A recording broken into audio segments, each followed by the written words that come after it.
વિશ્વ પર્યાવરણ દિવસના નામે જે આ નાના છોડવા છે એને બસ અહીંયા ફેંકી દેવામાં આવ્યા છે. મૂકવાની વાત નથી, ફેંકી દેવામાં આવ્યા છે.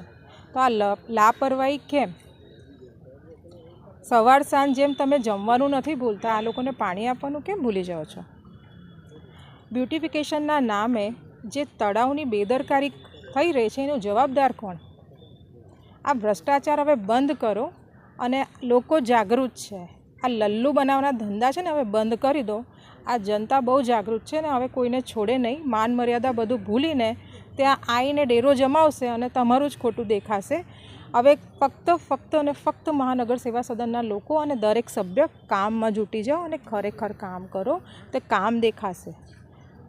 અને બહુ જ જરૂરી છે આ છોડવાને રોજ પાણી આપવાનું હોય છે. આજે આ એવી સ્થિતિમાં છે, મારું જીવ બળી રહ્યું છે.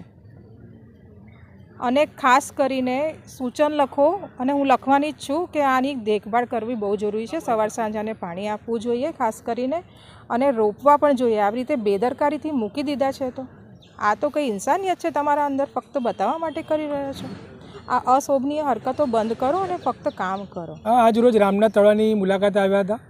તો ત્યાં જોયું કે આ લોકો બ્યુટિફિકેશન નામે શું કાવતરાવ કરી રહ્યા છે. ત્યારે અમને ખબર પડી કે આ લોકો જે 5 જૂને વિશ્વ પર્યાવરણ દિવસે જે છોડ લાવ્યા હતા 12 વર્ષના સુશાસનના નિમિત્તે, પરંતુ આ ક્યાંક ને ક્યાંક વડોદરાનું કુશાસન સાબિત થઈ રહ્યું છે.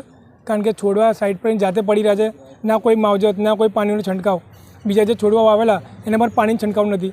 એટલે માત્ર દેખાડો કરી રહ્યા છે. બીજી બાજુ રામનાથ તળાવની તમે હાલત જુઓ. રામનાથ તળાવમાં કચરાના ઢગલા જોવા મળી રહ્યા છે. જાણે પેલા દૂર ગામડામાં ના હોય કે કચરાના ઢગલા એક પર નાખી દે તો તળાવની હાલત આ લોકો કરી નાખી છે. બ્યુટિફિકેશન એમ માત્ર ભ્રષ્ટાચાર થઈ રહ્યો છે. વચ્ચે જે ફાઉન્ટેન મોકલે, ફાઉન્ટેન ઊંધો થઈ ગયો છે. તેની જવાબદારી કોની? એની માવજતની જવાબદારી કોની? કોઈ અધિકારી જવાબદારી લેવા તૈયાર નથી. આની અધિકારી બાય ચાની કરે છે. સવારથી 5 અધિકારીને ફોન કર્યા, એમને કોર્પોરેટ થઈ ગયા બાય ચાની કરતા સામે જનતાનો શું હાલત થાય? એટલે આ માત્ર કુશાસન સાબિત થઈ રહ્યું છે. કારણ કે જનતાના મહેનતના પસીનાના રૂપિયા, ટેક્સના રૂપિયા આ લોકો આવી રીતે છોડવા પાછળ ખર્ચ કરશે. તે જે મુખ્ય સુવિધા છે એની પાછળ ક્યારે વપરાશે રૂપિયા?